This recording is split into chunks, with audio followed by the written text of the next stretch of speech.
शुक्लाम्बरधरं विष्णुं शशिवर्णं चतुर्भुजं प्रसन्नवदनं ध्यायेत् सर्वविघ्नोपशान्तये। व्यासं वसिष्ठनप्तारं शक्तेः पौत्रमकल्मषम् पराशरात्मजं वन्दे शुकतातं तपोनिधिं। व्यासाय विष्णुरूपाय व्यासरूपाय विष्णवे नमो वै ब्रह्मनिधये वासिष्ठाय नमो नमः। अविकाराय शुद्धाय नित्याय परमात्मने सदैकरूपरूपाय विष्णवे सर्वजिष्णवे यस्य स्मरणमात्रेण जन्म संसारबन्धनात् विमुच्यते नमस्तस्मै विष्णवे प्रभविष्णवे। ॐ नमो विष्णवे प्रभविष्णवे। श्रीवैशम्पायन उवाच श्रुत्वा धर्मानशेषेण पावनानि च सर्वशः युधिष्ठिरः शान्तनवं पुनरेवाभ्यभाषत। युधिष्ठिर उवाच किमेकं दैवतं लोके किं वाप्येकं परायणम् स्तुवन्तः कङ्कमर्चन्तः प्राप्नुयुर्मानवा शुभम्। को धर्मः सर्वधर्माणां भवतः परमो मतः किं जपन्मुच्यते जन्तुर्जन्म संसारबन्धनात्। श्रीभीष्म उवाच जगत्प्रभुं देवदेवमनन्तं पुरुषोत्तमम् स्तुवन्नाम सहस्रेण पुरुषः सततोत्थितः तमेव चार्चयन् नित्यं भक्त्या पुरुषमव्ययम् ध्यायन् स्तुवन् नमस्यं च यजमानस्तमेव च अनादिनिधनं विष्णुं सर्वलोकमहेश्वरम् लोकाध्यक्षं स्तुवन् नित्यं सर्वदुःखातिगो भवेत्। ब्रह्मण्यं सर्वधर्मज्ञं लोकानां कीर्तिवर्धनम् लोकनाथं महद्भूतं सर्वभूतभवोद्भवम् एष मे सर्वधर्माणां धर्मोऽधिकतमो मतः यद्भक्त्या पुण्डरीकाक्षं स्तवैरच्चेन्नरः सदा परमं यो महत्तेजः परमं यो महत्तपः परमं यो महद्ब्रह्म परमं यः परायणम् पवित्राणां पवित्रं यो मङ्गलानां च मङ्गलम् दैवतं देवतानां च भूतानां यो व्ययः यतः सर्वाणि भूतानि भवन्त्यादियुगागमे यस्मिंश्च प्रलयं यान्ति पुनरेव युगक्षये तस्य लोकप्रधानस्य जगन्नाथस्य भूपते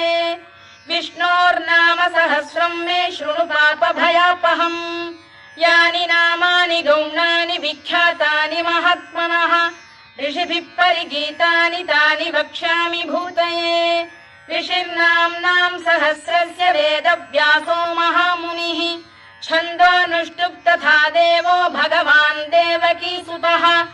अमृतांशुद्भवो बीजं शक्तिर्देवकीनन्दनः त्रिसामाहृदयं तस्य शान्त्यर्थे विनियुज्यते विष्णुं जिष्णुं महाविष्णुं प्रभविष्णुं महेश्वरम्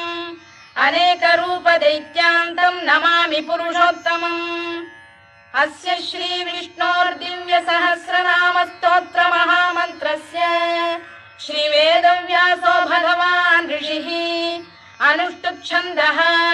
श्रीमहाविष्णुः परमात्मा श्रीमन्नारायणो देवता अमृतांशोद्भवो भानुरिति बीजम् देवकीनन्दन श्रेष्ठेति शक्तिः उद्भवः क्षोभणो देव इति परमो मन्त्रः शङ्खबृन्नन्दकी चक्रीति कीलकम् शार्ङ्गधन्वा गदाधर इत्यस्त्रम् रथाङ्गपाणिरक्षोभ्य इति नेत्रम् त्रिसामासामरः सामेति कवचम् आनन्दं परब्रह्मेति योनिः ऋतुः सुदर्शनकार इति दिग्बन्धः श्रीविश्वरूप इति ध्यानम् श्रीमहाविष्णुप्रीत्यर्थे सहस्रनाम जपे विनियोगः। ध्यानम् क्षीरोदन्वत्प्रदेशे शुचिमणिविलसत्सैकते मौक्तिकानाम् मालाक्लुप्तासनस्थस्फटिकमणिनिभैर्मौक्तिकैर्मण्डिताङ्गः शुभ्रैरभ्रैरदभ्रैरुपरि विरचितैर्मुक्तपीयूषवर्षैः आनन्दीनः पुनीयादरिनलिन गदा शङ्खपाणिर्मुकुन्दः भूः पादौ यस्य नाभिर्वियदसुरनिलश्चन्द्रसूर्यौ च नेत्रे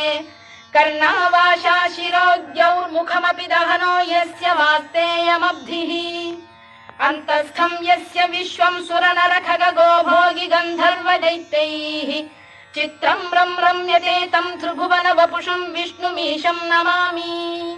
ॐ नमो भगवते वासुदेवाय। शान्ताकारं भुजगशयनं पद्मनाभं सुरेशं विश्वाधारं गगनसदृशं मेघवर्णं शुभाङ्गं लक्ष्मीकान्तं कमलनयनं योगिधृध्यानगम्यं वन्दे विष्णुं भवभयहरं सर्वलोकैकनाथम्।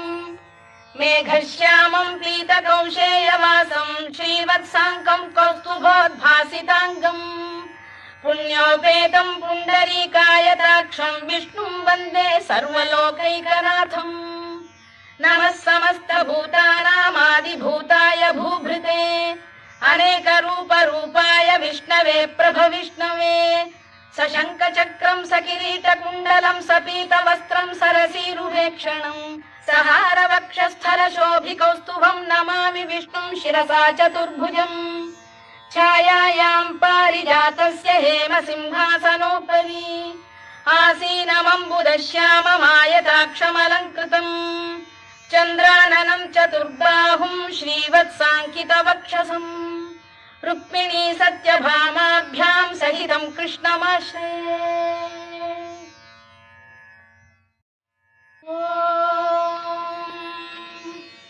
विश्वं विष्णुर्वषत्कारो भूतभव्य भवत्प्रभुः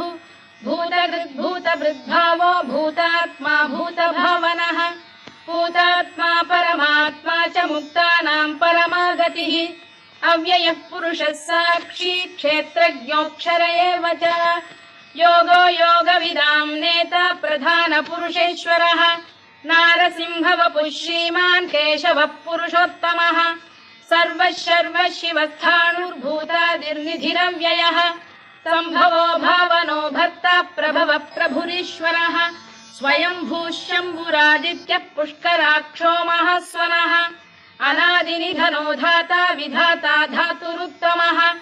अप्रमेयो ऋषिकेश पद्मनाभोऽमरप्रभुः विश्वकर्मा मनुस्पष्टा स्थविष्ठस्थविरो ध्रुवः अग्राह्यः शाश्वतः कृष्णो लोहिताक्षप्रदर्दनः प्रभूतस्त्रिककुब्धाम पवित्रं मङ्गलं परम् ईशानप्राणद प्राणो ज्येष्ठः श्रेष्ठः प्रजापतिः हिरण्यगर्भो भूगर्भो माधवो मधुसूदनः ईश्वरो विक्रमी धन्वी मेधावी विक्रमक्रमः अनुत्तमो दुराधर्षः कृतज्ञकृतिरात्मवान् सुरेशः शरणं शर्म विश्वरेता प्रजाभवः अधः संवत्सरो व्यालप्रत्ययः सर्वदर्शनः अजः सर्वेश्वरः सिद्धः सिद्धिः सर्वादिरच्युतः वृषाकपिरमेयात्मा सर्वयोगविनिसृतः वसुर्वसुमनः सत्यः समात्मा संमितः समः अमोघः पुण्डरीकाक्षो वृषकर्मा वृषाकृतिः रुद्रो बहुशिरा बभ्रुर्विश्वयोनिश्रुतिश्रवाः अमृतः शाश्वतस्थाणुर्वरारोहो महातपाः सर्वगः सर्वविद्भानुर्विश्वक्सेनो जनार्दनः वेदो वेदविदव्यङ्गो वेदाङ्गो वेदवित्कविः लोकाध्यक्षः सुराध्यक्षो धर्माध्यक्षः कृताकृतः चतुरात्मा चतुर्व्यूहश्चतुर्दंष्टश्चतुर्भुजः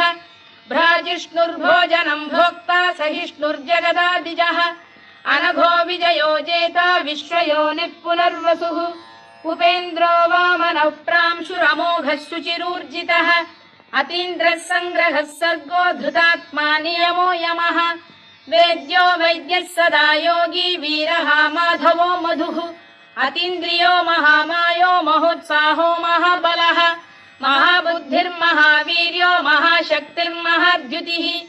अनिर्देश्य वपुः श्रीमान् अमे आत्मा महादृधृत् महेश्वासो महीभर्ता श्रीनिवासः सताङ्गतिः अनिरुद्धः सुरानन्दो गोविन्दो गोविदाम्पतिः मरीचिर्दमनो हंसः सुपर्णो भुजगोत्तमः हिरण्यनाभः सुतपाः पद्मनाभः प्रजापतिः अमृत्युः सर्वदृक्सिंहः सन्धाता सन्धिमान् स्थिरः अजो दुर्मर्षणः शास्ता विश्रुतात्मा सुरारिः गुरुर्गुरुतमो धाम सत्यः सत्यपराक्रमः निमिषो निमिषस्रग्वी वाचस्पतिरुदारधीः अग्रणी श्रीमान् न्यायो नेता समीरणः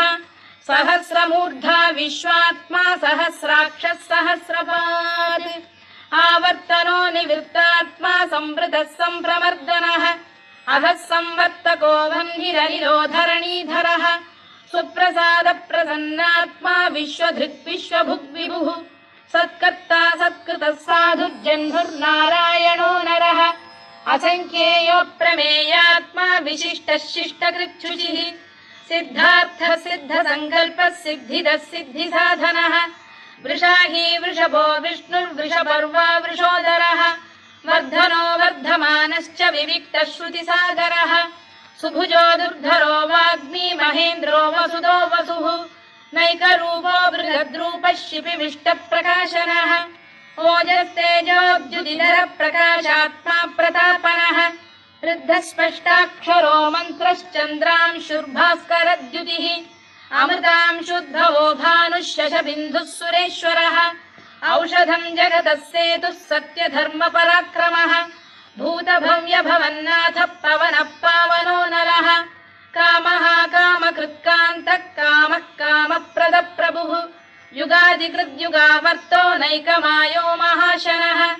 अदृश्यो व्यक्तरूपश्च सहस्रजिदनन्तजित् इष्टो विशिष्टः शिष्टेष्टः शिखण्डी नघुषो वृषः क्रोधः क्रोधकृत्कर्ता विश्वबाहुर्महीधरः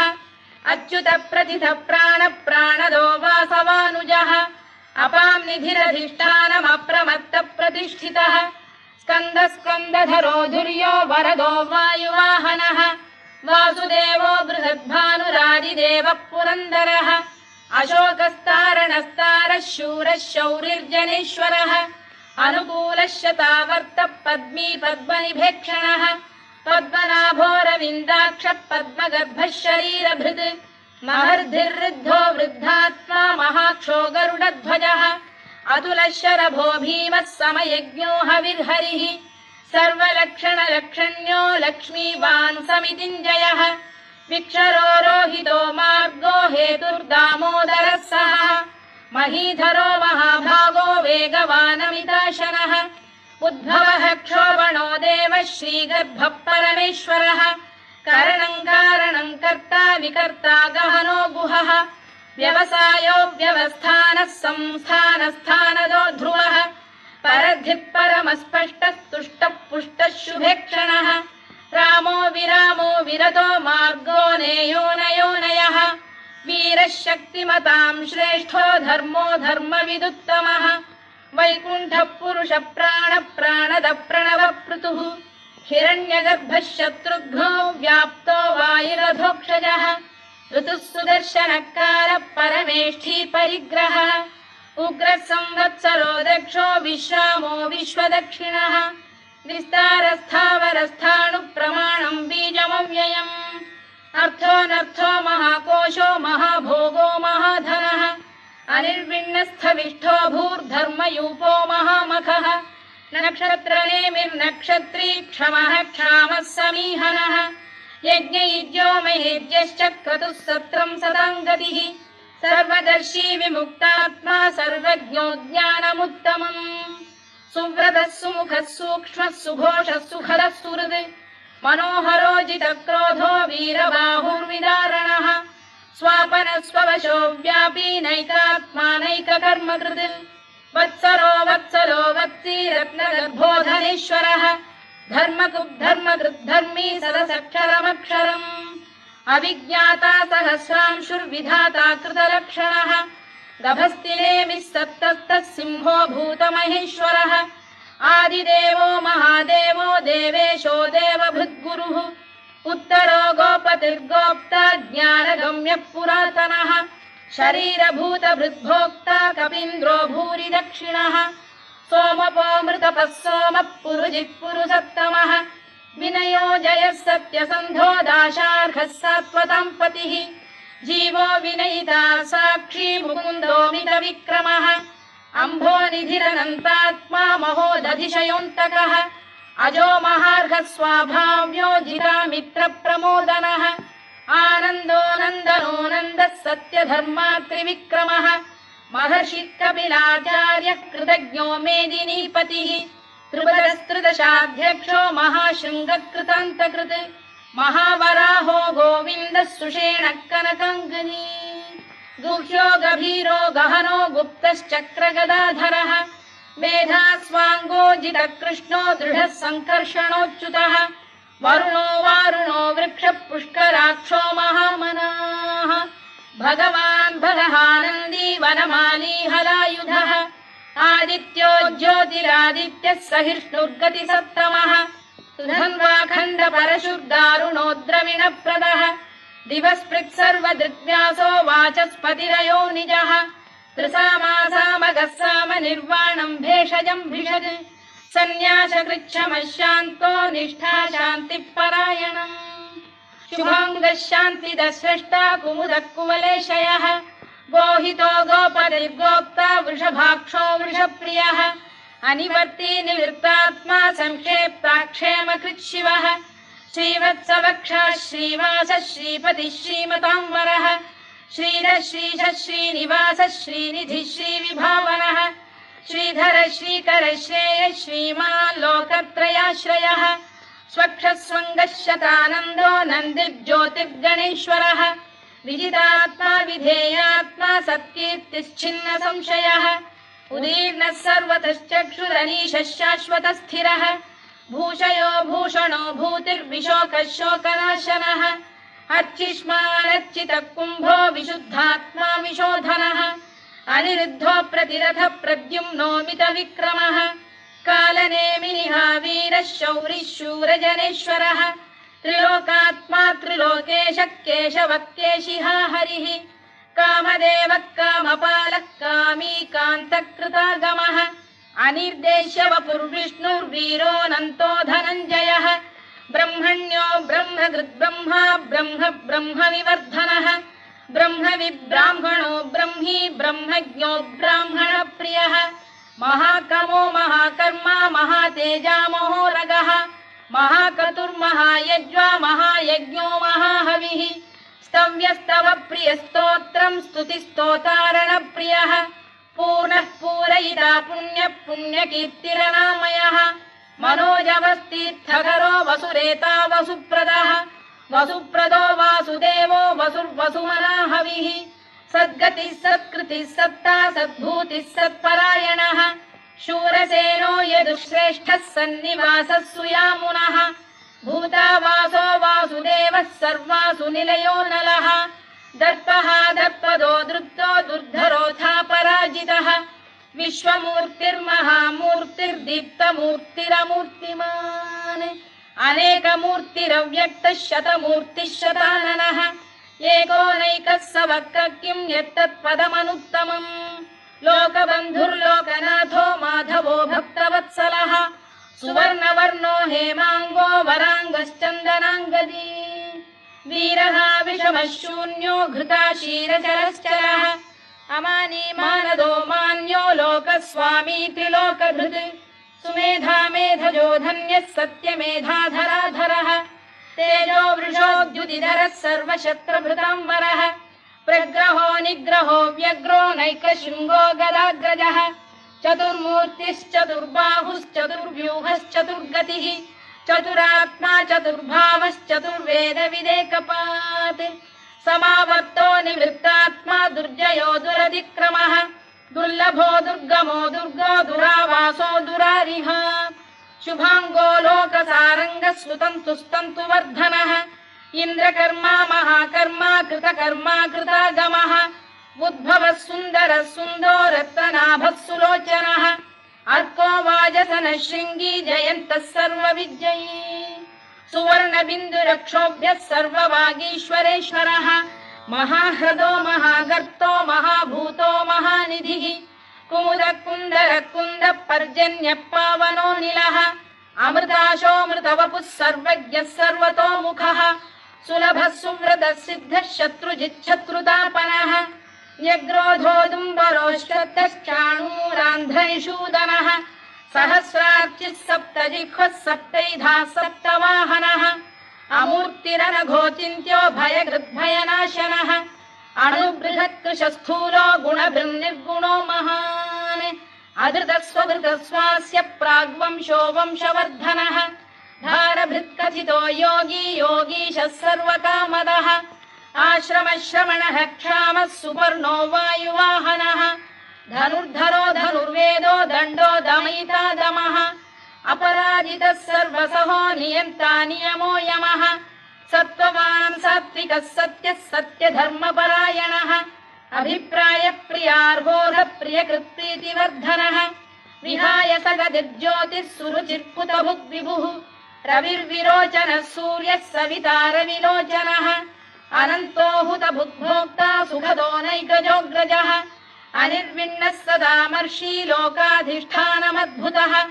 सनात्सनातनतमः कपिलः कपिरव्ययः स्वस्तिदः स्वस्तिकृत् स्वस्ति स्वस्ति भुक् स्वस्ति दक्षिणः आरौद्रः कुण्डली चक्री विक्रम्यूर्जितशासनः शब्दातिगः शब्दसः शिशिरः शर्वरीकरः अक्रूरपेशलो दक्षो दक्षिणः क्षमिणां वरः विद्वत्तमो वीतभयः पुण्यश्रवणकीर्तनः उत्तारणो दुष्कृतिः पुण्यो दुःस्वप्ननाशनः वीरः रक्षणः सन्तो जीवनपर्यवस्थितः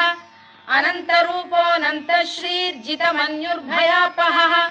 चतुरश्रो गभीरात्मा विदिशो व्यादिशो दिशः अनादिर्भूर्भुवो लक्ष्मी सुवीरो रुचिराङ्गदः जननो जनजन्मादिर्भीमो भीमपराक्रमः आधारनिलयो धाता पुष्पहास प्रजागरः ऊर्ध्वगः सत्त्वथाचार प्राणद प्रणवप्रणः प्रमाणं प्राणनिलय प्राणभृत्प्राणजीवनः तत्त्वं तत्त्वविदेकात्मा जन्म मृत्युजरातिगः भूर्भुवः स्वस्तरुस्तारः सविता प्रपितामहः यज्ञो यज्ञपतिर्यज्वा यज्ञाङ्गो यज्ञवाहनः यज्ञभृद्यज्ञकृद्यज्ञी यज्ञभुग्यज्ञसाधनः यज्ञान्तकृद्यज्ञगुह्यमन्नमन्नाद एव च आत्मयोनिः स्वयं जातो वैखानः सामगायनः देवकीनन्दनः स्रष्टा क्षितीशः पापनाशनः शङ्खबृन्नन्दकी चक्री शार्ङ्गधन्वा गदाधरः तथाङ्गपाणिरक्षोभ्यः सर्वप्रहरणायुधः सर्वप्रहरणायुधवोन्नम इति वनमाली गरीशाङ्गी शङ्खी चक्री च नन्दकी श्रीमान्नारायणो विष्णुर्वासुदेवोऽभिरक्षतु वनमाली गरीशाङ्गी शङ्खी चक्री च नन्दकी श्रीमान्नारायणो विष्णुर्वासुदेवोऽभिरक्षतु वनमाली गरीशाङ्गी शङ्खी चक्री च नन्दकी श्रीमान्नारायणो विष्णुर्वासुदेवोऽभिरक्षतु इतीदं कीर्तनीयस्य केशवस्य महात्मनः नाम्नां सहस्रं दिव्यानामशेषेण प्रकीर्तितम् य इदं शृणुयात् नित्यं यश्चापि परिकीर्तयेत् नाशुभं प्राप्नुयात् किञ्चित् सोमुत्रेह च मानवः वेदान्तको ब्राह्मणस्य क्षत्रियो विजयी भवेत् वैश्यो धनसमृद्धः स्यात् क्षुद्रः सुखमवाप्नुयात् धर्मार्थी प्राप्नुयात् धर्ममर्थार्थी चार्थमाप्नुयात् कामानवाप्नुयात् कामी प्रजार्थी चाप्नुयात् प्रजाम् भक्तिमान् यः सदोत्थाय शुचिस्तद्गतमानसः सहस्रं वासुदेवस्य नाम्नामेतत्र कीर्तयेत् यशः प्राप्नोति विपुलं याति प्राधान्यमेव च अचलां श्रियमाप्नोति श्रेयः प्राप्नोत्यनुत्तमम् न भयं क्वचिदाप्नोति वीर्यं तेजश्च विन्दति भवत्यरोगोद्युतिमान् बलरूपगुणान्वितः रोगार्तो मुच्यते रोगात् बद्धो मुच्येत बन्धनात् भयान्मुच्येत भीतस्तु मुच्येतापन्न आपदः दुर्गाण्यतितरत्याशु पुरुषः पुरुषोत्तमम् सुवन्नाम सहस्रेण नित्यं भक्तिसमन्वितः वासुदेवाश्रयो मर्त्यो वासुदेवपरायणः सर्वपापविशुद्धात्मा याति ब्रह्म सनातनम् न वासुदेव भक्तानाम् शुभं विद्यते क्वचित् जन्म मृत्युजरा व्याधि भयं नैवोपजायते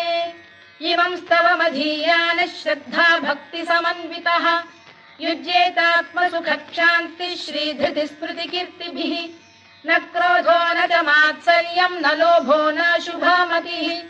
भवन्ति कृतपुण्यानां भक्तानां पुरुषोत्तमे द्यौसचन्द्रार्कनक्षत्राखं दिशो भूर्महोदधिः वासुदेवस्य वीर्येण विधृतानि महात्मनः ससुरासुरगन्धर्वं स यक्षोरगराक्षसम्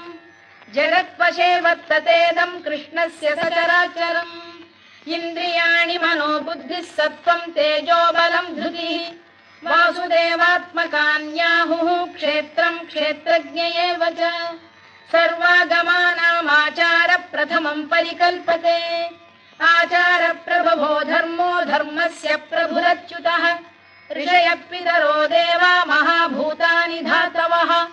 जङ्गमा जङ्गमं चेदं जगन्नारायणोद्भवम् योगो ज्ञानं तथा साङ्ख्यं विद्या शिल्पादिकर्म च वेदाः शास्त्राणि विज्ञानमेतत् सर्वं जनार्दनात् एको विष्णुर्महद्भूतं पृथग्भूतान्यनेकशः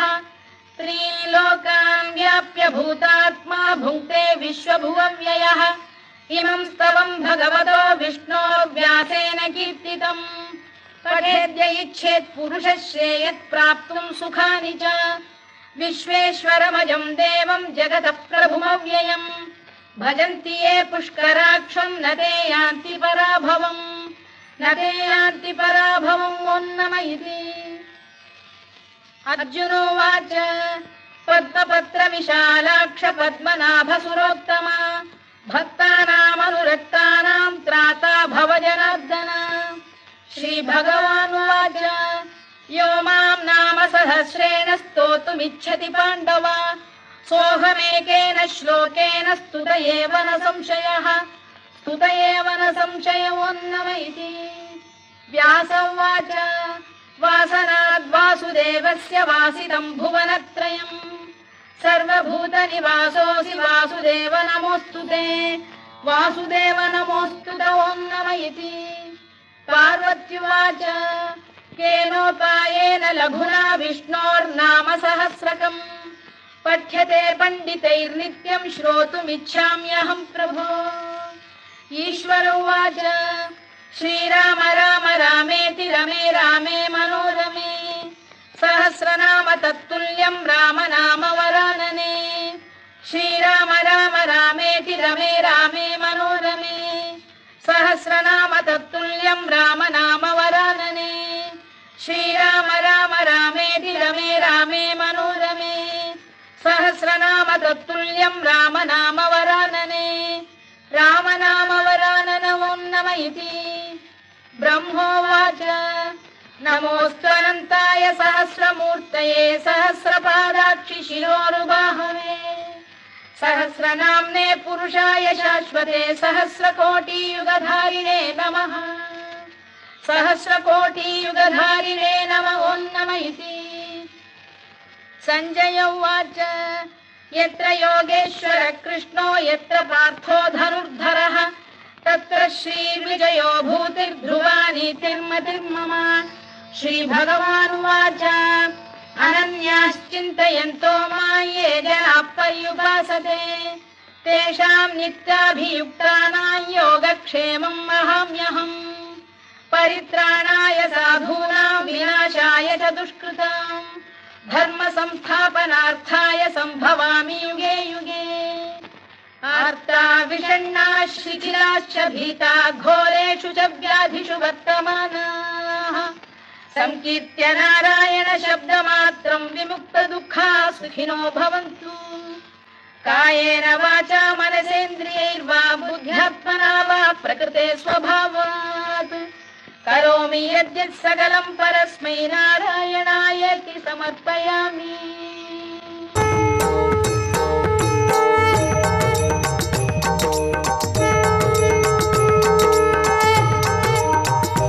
ॐ जय वेङ्कटरमणा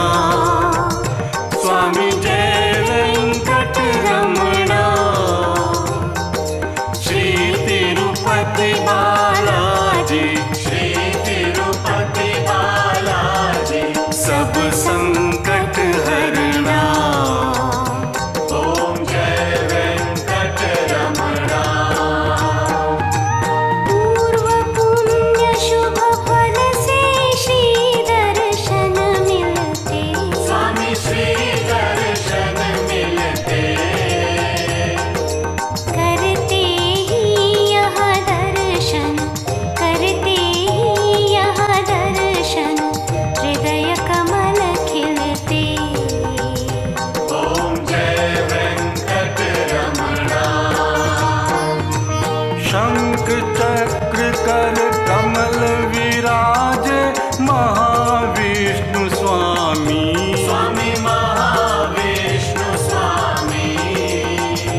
रथं